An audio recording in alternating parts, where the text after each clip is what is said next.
everyone. I hope everyone's doing safe at home and being positive about this whole COVID situation. You could use this tutorial, or maybe something will help you, or you will learn something out of this. How to use your iPhone and take simple pictures of your products. Let's start off with the shampoo and the cream. The first thing you have to keep in mind is selecting your location. Where are you going to shoot? In your bedroom, in your living room? You have to select a spot depending on the light that you're getting in that room. And you need a certain base to keep your products on, a clear floor where you have space to move around, take different angles. In my case, I've chosen my living room. I have very good natural light coming in there, and I had my curtains closed because I didn't want a lot of light. And I also kept in mind what backdrop to use. Now, since this is shampoo and cream, I thought using a baby towel would be nice, soothing texture at the backdrop instead of using a plain paper or like an A4 sheet. So I used a subtle color, keeping in mind the brand being organic, all about baby skin.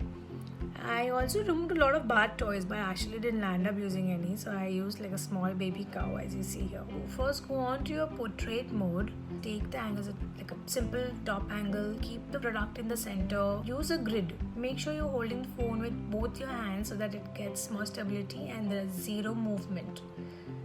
There's no blurriness. So good 4-5 MB file, which is amazing to work on to start off with for Instagram.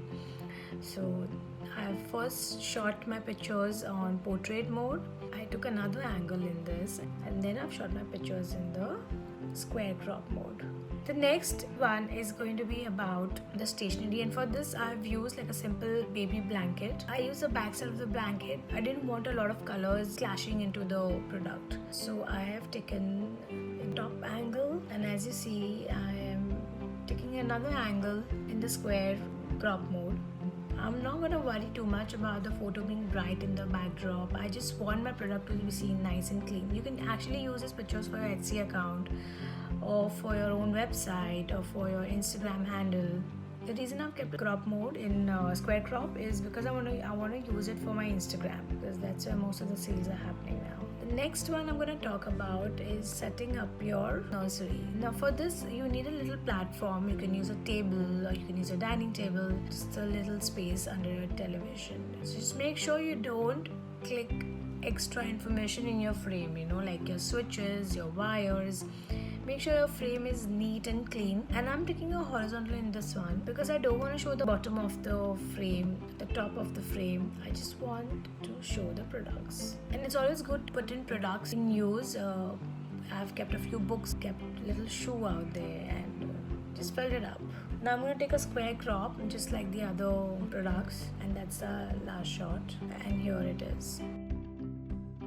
So as you see, shooting is pretty easy, and you can use these images by editing a little bit, and nobody would even know that they're shot on iPhone. So yeah, you need a little bit of planning. You need a little bit of visualization, I would say, understanding of your brand. It's all a good photo is made by blending all the things together, like the backdrop, the little props around it, good lighting, good composition, and what crop frame are you going to use. I hope that this tutorial helped you, and use it to promote your products better on Instagram and Facebook. Thank you.